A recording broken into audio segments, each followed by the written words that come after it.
Selama 20 tahun Ibu ngajar begini, nggak pernah ada kepikiran untuk menyerah atau minta pindah atau gimana gitu?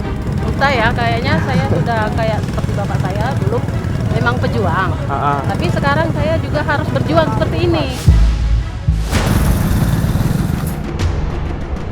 Di tengah perjalanan ini tidak jarang kita sering terhambat karena medan jalanan yang sangat berbatuan.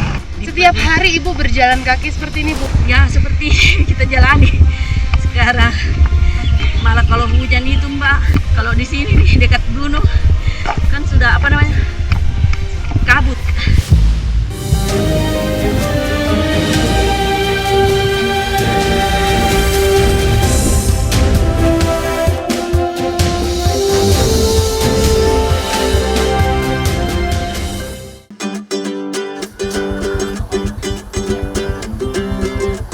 Pagi-pagi, kesibukan sudah nampak di rumah keluarga Iskandar di Desa Tumbuan, Kabupaten Seluma, Bengkulu. Mereka sibuk mempersiapkan keberangkatan sang istri Eka Mulyati yang akan pergi mengajar ke daerah terpencil selama beberapa hari. Ya, Eka Mulyati memang seorang guru. Sejak 20 tahun lalu, ia dengan sabar menjalankan tugasnya mengajar sekolah dasar di Desa Cawang. Perjalanan yang berat dan penuh resiko membuat suami dan anak Eka Mulyati tak tega membiarkannya berangkat sendiri. Kita akan menuju ke Desa Cawang bersama Bu Eka, keluarga dan juga warga di sini. Sebenarnya jaraknya sangat dekat dari Kota Bengkulu dan juga dari Kabupaten Seluma, tapi ternyata aksesnya sangat buruk dan itu mempengaruhi kehidupan mereka semuanya. Jarak dari Desa Tumbuan ke Desa Cawang di Kecamatan Lubuk Sandi, Kabupaten Seluma hanya 17 km saja. Sayangnya, akses jalan belum memadai.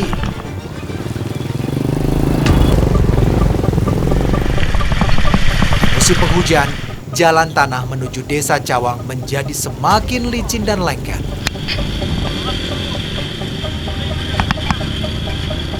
Pantas saja, Ibu Eka Mulyati harus diantar keluarganya karena berbahaya.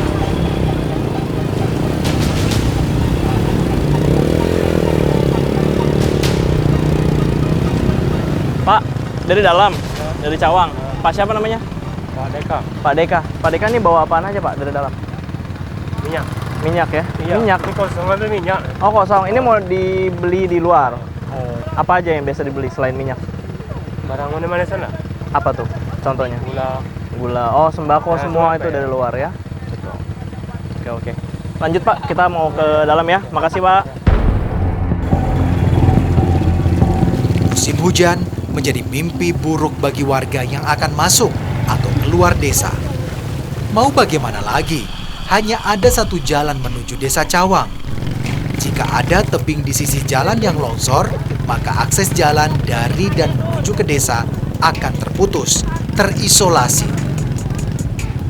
Jika harus mengajar pulang pergi, Eka sungguh tak sanggup. Akses jalan yang buruk menguras energinya. Bu, kalau selama 20 tahun Ibu ngajar begini, nggak pernah ada kepikiran untuk menyerah atau minta pindah atau gimana gitu? Entah ya, kayaknya saya sudah kayak seperti bapak saya dulu memang pejuang. Tapi sekarang saya juga harus berjuang seperti ini. Iya. Jadi karena udah terbiasa juga, Iya, akhirnya udah terbiasa. akhirnya menerima keadaan ini. Iya. Jika jalanan terlalu sulit dilalui motor, penumpangnya terpaksa turun untuk mencegah hal yang tidak diinginkan.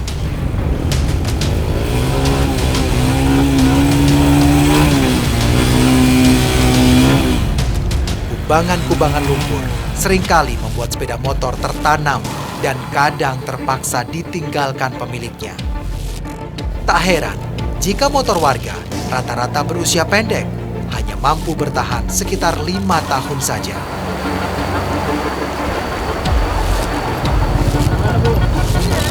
Di dekat aliran Sungai Cawang, kami memutuskan untuk beristirahat sejenak.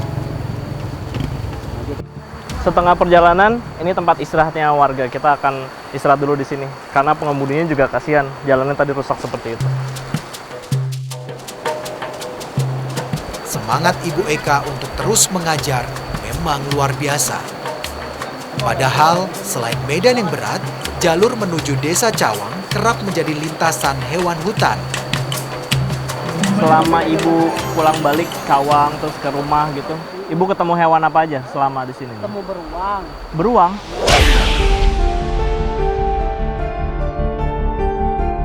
Masih ada Bu beruang Bu? Masih ada Itu di pemukiman apa di jalan? di jalan. Jalan. Sebesar apa? Besar lah, sebesar sapi. Sebesar sapi.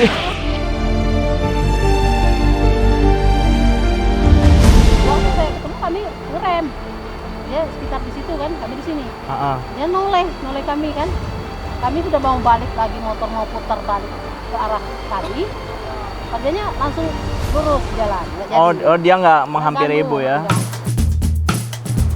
Akses menuju Desa Cawang awalnya memang berupa tanah setapak. Pada tahun 90-an pernah dibangun, namun tidak berlanjut selama puluhan tahun. Barulah di tahun 2016 lalu turun dana perbaikan jalan dari Kabupaten Seluma. Hasilnya memang belum memadai, tapi jelas sangat bermanfaat bagi warga. Di tengah perjalanan, ada satu kendaraan mogok yang sudah dibiarkan selama 3 hari. Kendaraan operasional milik Desa Cawang.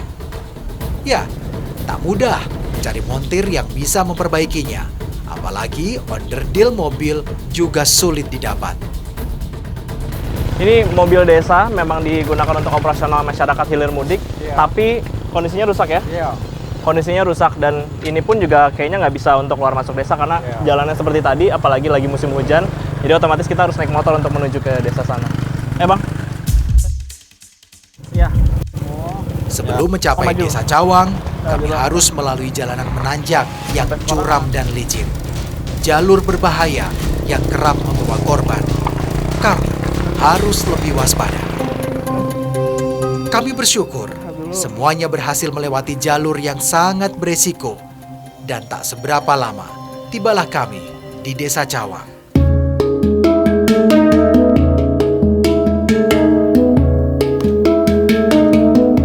Ibu Guru Eka langsung mengajak saya ke sekolah. Sepanjang jalan, anak-anak murid Ibu Eka menyambut kedatangan kami. Mereka sangat menghormati Ibu Eka. Di samping bangunan sekolah, tampak barisan rumah dinas guru yang sangat sederhana.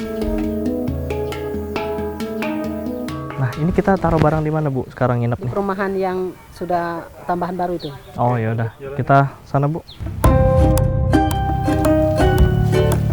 Kami kemudian menuju ke rumah dinas yang baru. Meski tak terlalu besar, bangunannya lebih bagus. Rumah dinas guru yang ada sebenarnya diperuntukkan bagi guru SD Negeri 70 Seluma yang tinggal menetap. Ibu sama siapa di sini, Bu? Bagi guru yang tinggal di luar, terpaksa harus menumpang menginap karena pulang pergi tak memungkinkan. Adik angkat. Dia dan juga keluarganya bahkan meninggalkan hal-hal nyaman yang ada di rumahnya di wilayah kota untuk bisa mengajar di Desa Cawang. Dengan rumah sesempit ini, dengan kondisi yang serba terbatas. Menjelang maghrib, Ibu Guru Eka kemudian mengumpulkan anak didiknya di rumah dinas untuk belajar mengaji. Ia tak ingin anak-anak Desa Cawang hanya belajar di sekolah saja.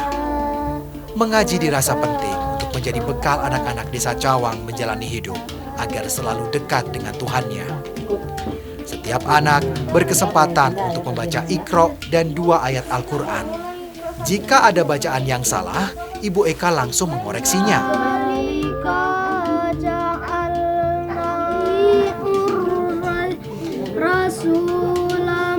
Di antara orang tuanya ada yang bisa ngaji tapi belum lancar kan. Ada juga yang nggak bisa. Oh, akhirnya mereka semua Akhirnya ikut ke Ibu mereka, ya? iya. Tapi kalau Ibu lagi di luar gimana? Kalau ibu lagi di Berarti luar, berhenti ngaji? nah istirahat dulu. Amin. Ya Rabbal Alamin. Tangan tuh, tangan.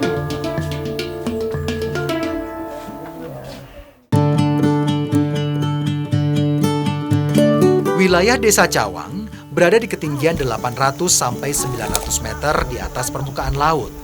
Tanahnya terbilang subur, cocok ditanami berbagai tanaman sayur dan buah.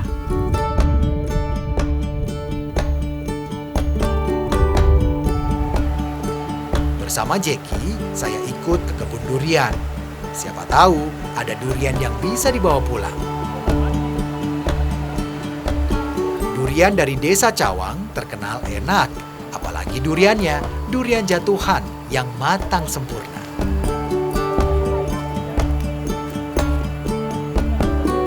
Lumayan, setelah beberapa waktu mencari-cari, saya dan Jeki mendapat 3 buah durian yang cukup besar untuk dibawa pulang.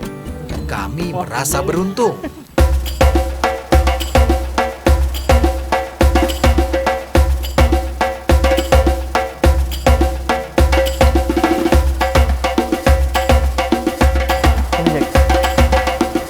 Banyak dapatnya ya. Di tengah perjalanan pulang, kami berjumpa dengan ayah Jeki, Pak Hadirman, yang sedang memanen buah air-air. Kebetulan memang sedang musimnya, jadi hasilnya lumayan banyak. Buah air-air mirip dengan duku atau langsat, hanya saja kandungan airnya lebih banyak, dengan rasa asam manis. Usai memanen buah air-air, kami pun beranjak pulang.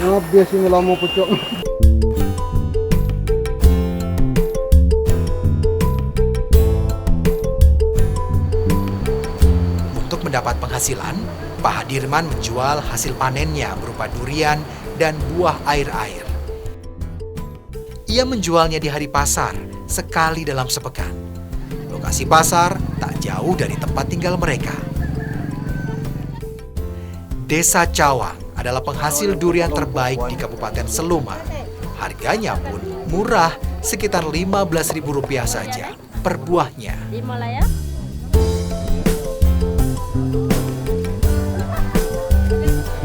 Buah air-air dijual dalam kemasan plastik. Harganya Rp2.000 saja. Jika semuanya laku terjual, bisa didapat uang lebih kurang Rp100.000. Ini belum selesai terjual semua, tapi ketika terjual semua nanti durian ataupun air-air, Bapak dan juga Jeki serta keluarga sudah bisa membayangkan uang itu akan dibuat apa nantinya. Biasanya mereka akan membeli beras dan juga bahan pokok lainnya untuk dibawa ke rumah lagi. Tak banyak memang uang yang didapat Pak Hadirman dari berjualan buah. Apalagi hasilnya tergantung musim. Mereka harus mencari sumber pendapatan lain agar bisa bertahan hidup.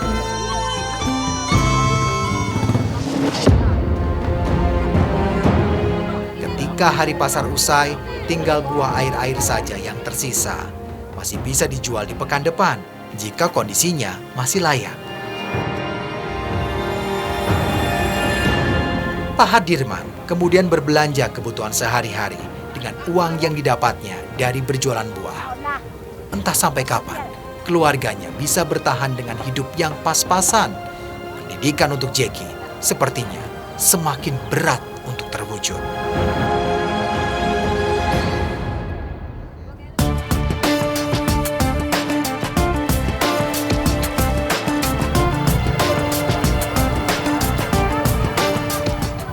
Oke, kita balik ke rumah. Terjadi di banyak daerah, akses jalan yang buruk berdampak kepada kehidupan ekonomi bagi sebuah masyarakat desa. Tapi tidak hanya itu, kehidupan kesehatan dan juga pendidikan menjadi aspek yang paling terdampak.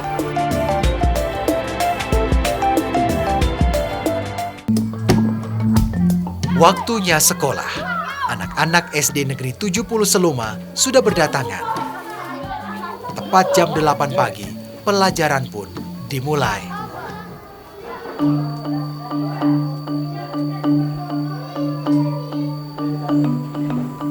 Jam pelajaran pertama, Ibu Eka mengajar bahasa Indonesia. Sayangnya, dari 16 anak di kelas 5, hanya 10 orang saja yang memiliki buku. Sisanya harus bergantian meminjam pada yang punya. Ya, tak semua anak hidup berkecukupan. mendapat kesempatan untuk bisa sekolah saja sudah luar biasa. Mak dadapan merintahkan, perutnya terasa semakin lapar. Tentu membawa bakul. Untuk mengetes murid-murid, Ibu Eka mengajukan pertanyaan berkaitan dengan buku bacaan. Atau anak kandungnya? Bawang merah, bawang putih. Cerita rakyat yaitu bawang merah dan bawang putih. Ya, Jekian Saputra termasuk anak yang cerdas dan berprestasi di kelas 5. Ia salah satu murid kebanggaan Ibu Eka. Jekian bukan dari kalangan berada. Bisa sekolah sudah suatu kemewahan baginya.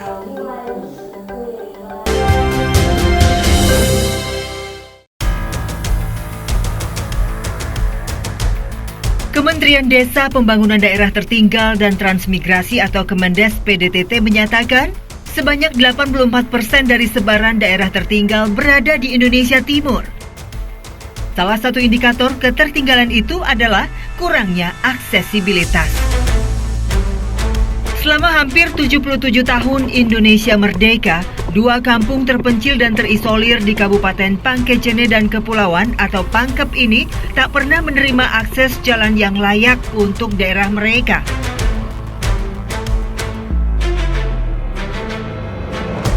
Sebenarnya, jarak kampung Buung dengan pusat kota Pangkep tidak terlalu jauh, hanya 40 km saja.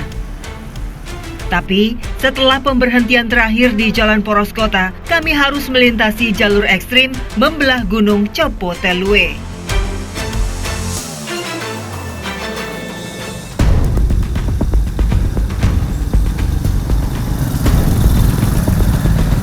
Jalur gunung yang dibangun oleh pihak tambang marmer ini memang jauh dari kata layak. Hanya beton di sebagian kecil jalan yang masih dipenuhi dengan bebatuan. Melewati jalan berbatu, pengendara motor harus pandai-pandai mencari jalur agar motor tidak tersangkut batu besar yang masih banyak terdapat di jalanan. Di tengah perjalanan ini jarang kita sering terhambat karena medan jalanan yang sangat berbatuan.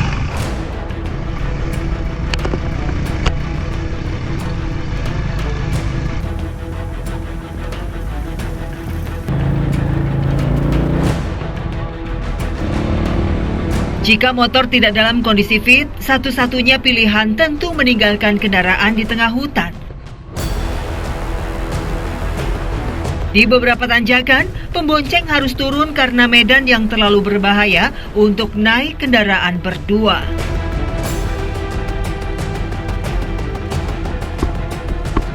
Karena kita menemukan satu tikungan yang cukup tajam dan terjal sehingga tidak bisa dilewati oleh motor.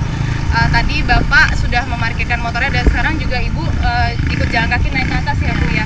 Hari ini tikungannya dengan jalan berbatu dan sangat terjal, tidak bisa dilewati dengan berboncengan.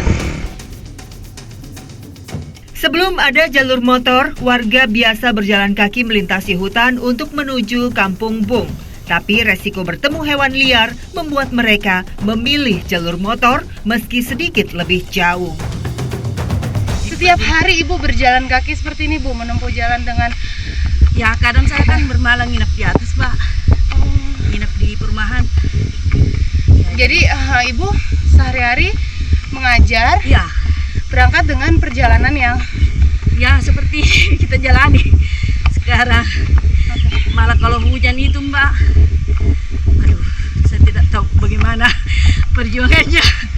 Kalau di sini nih dekat gunung kan sudah kabut. Ya. Ini kita masih berapa jauh lagi Bu? Masih ada 5 kilo kalau di sini Mbak. Oke. Lagi 5 kilo. Kita lanjut ya Bu ya. Setengah perjalanan dengan jalur yang relatif lebar, kami mulai menyusuri hutan. Satu jalur beton kecil dibangun oleh warga untuk sekedar membantu putaran roda motor.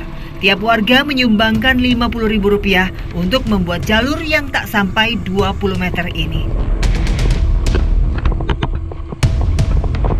Setelah itu, perjalanan kami sepenuhnya membelah hutan. dengan jurang di tepian hingga tiba di Kampung Bung.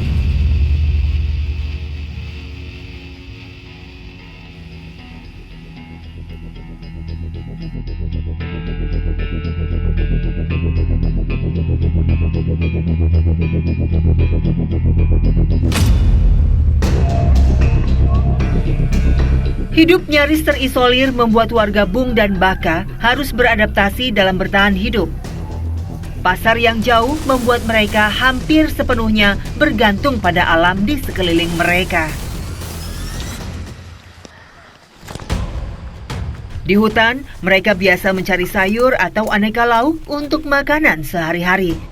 Kali ini, kami mencari bonggol atau tunas pohon aren yang biasa tumbuh liar di hutan sekitar Kampung Bung. Bonggol bisa didapatkan dari pohon aren yang umurnya masih muda. Pohon harus ditebang seluruhnya, kemudian dibuang lapisan luarnya untuk mendapatkan bonggol aren.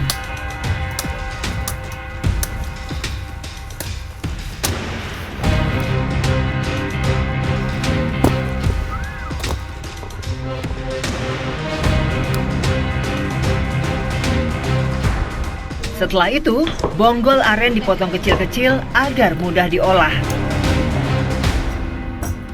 Mirip dengan tekstur tunas pisang, bonggol aren direbus terlebih dahulu selama 30 menit. Setelah direbus, bonggol aren kemudian ditumbuk agar lebih empuk dan mudah dimakan.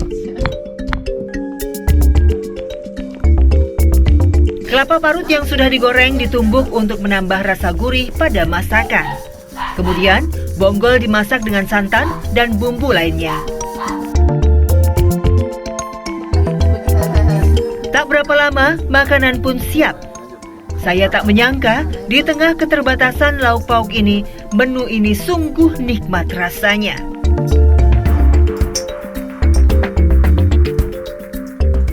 Kalau di sini tuh bukan bonggol namanya, tapi sayur pongko. Sayur pongko. Iya. Iya, kalau yang biasa ditemuin kan kayak bonggol pisang itu udah biasa ya. Nah ini baru kali ini saya nyobain dan ternyata enak banget. Nah kenapa kalau dengan makanan lain gimana Bu? Maksudnya mungkin tahu tempe kah atau ikan atau gimana tuh? Pasar di sini jauh ya Mbak.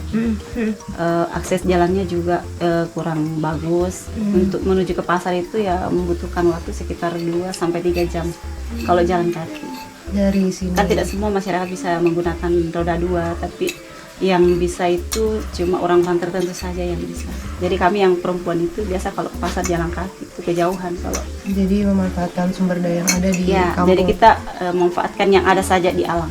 Harapannya apa sih Bu terkait dengan kondisi di Kampung Bung nih, daerah tempat tinggal Ibu?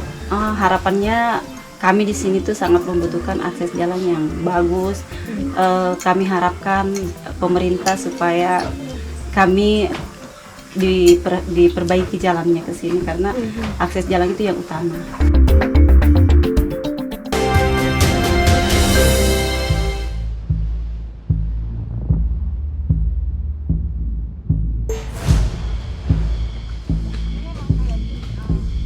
Masuk dalam wilayah Kecamatan Minisatene, pendidikan di daerah Bung terbilang lengkap jika dinilai dari keberadaan sekolahnya. Tercatat ada sekolah dasar sampai menengah atas di kampung ini. Hanya saja, letak geografis berupa pegunungan dan rumah-rumah yang terpisah jauh membuat beberapa murid harus berjalan kaki sampai 5 km untuk mencapai sekolah.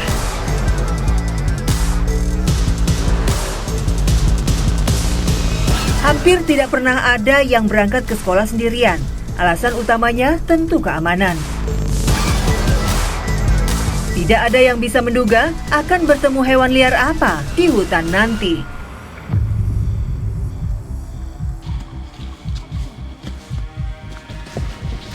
Jalur yang mereka lewati benar-benar hutan yang masih liar.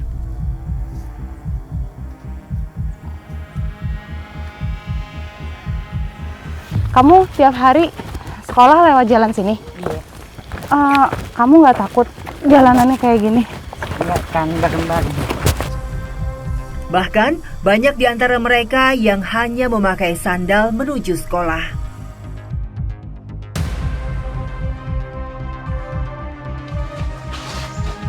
Hutan, sawah, dan jalan setapak adalah menu sehari-hari dari siswa SD 60 Bung ini.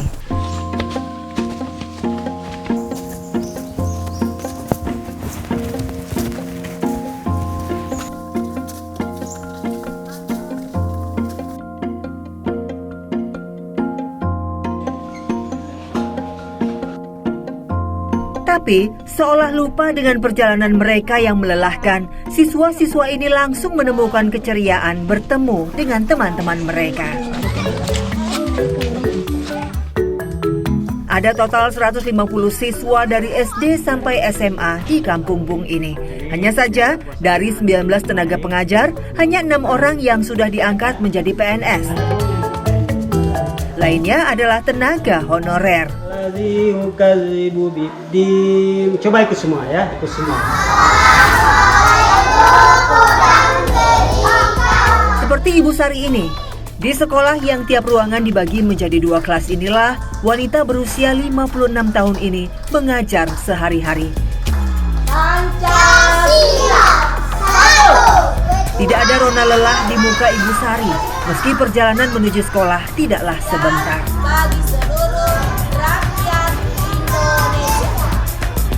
Dia tetap bersemangat mengajar generasi masa depan bangsa ini.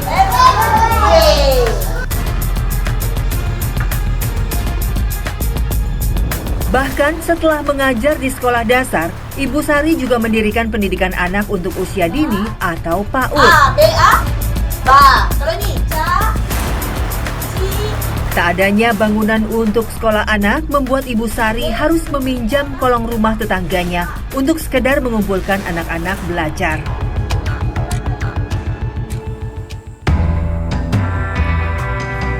Untuk menghemat tenaga dan biaya, Ibu Sari seringkali menginap di rumah yang dibangun oleh pihak sekolah.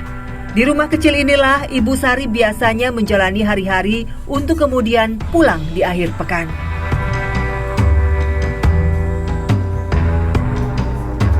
Menjadi honorer sejak lebih dari 10 tahun silam, Ibu Sari belum pernah menerima sertifikat K2 dari hasil tes yang ia pernah lulus di dalamnya. Kalau boleh tahu Bu, sebagai saat sampai hari ini statusnya masih honorer, itu Masih honorer, Mbak. upah yang Ibu dapat berapa sih? 100.000 per bulan. Tapi saya Mbak, saya tidak pernah berputus asa mau meninggalkan anak-anak di sini karena saya sudah anggap saya tanggung jawab saya ini seorang mendidik anak di Kampung Bung ini. Karena semua anak-anak yang di sini Mbak diharapkan sama saya. Kalau saya tidak datang dalam 1 hari, katanya itu anak-anak seperti anak yang kehilangan induknya, ayam yang kehilangan induknya. Karena saya kan perempuan cuma sendiri di SD Mbak. Makanya saya, walaupun saya kurang sehat, yang penting saya bisa bangun, bisa jalan, saya akan usahakan naik ke sini. Harapan Ibu apa sih? Ya, harapan saya itu Mbak, saya ingin sekali mudah-mudahan kasihan Bapak Presiden kita ini melihat saya punya, mudah-mudahan dia bisa membantu saya, masyarakat rakyatnya itu yang seperti saya, mudah-mudahan bisa terima SK. Karena saya ini sudah lulus namanya itu tes namanya K2 Mbak, tapi sampai sekarang, sampai saat ini belum saya terima SK saya. Rp100.000 per bulan sungguh upah yang sangat minim untuk jasa yang sangat besar. Tapi buat Ibu Sari, keterbatasan bukanlah sebuah alasan untuk berhenti. Dengan akses jalan yang rusak, lokasi yang terpencil, Ibu Sari tetap menemukan jalan untuk mengajarkan ilmu-ilmunya.